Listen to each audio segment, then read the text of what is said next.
Hati-hati Pak.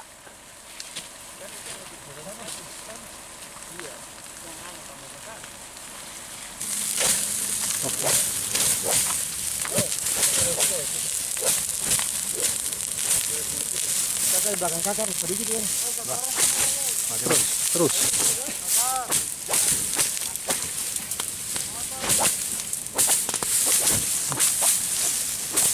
Dah, mati. Ah, terus. Oke. Awas, awas.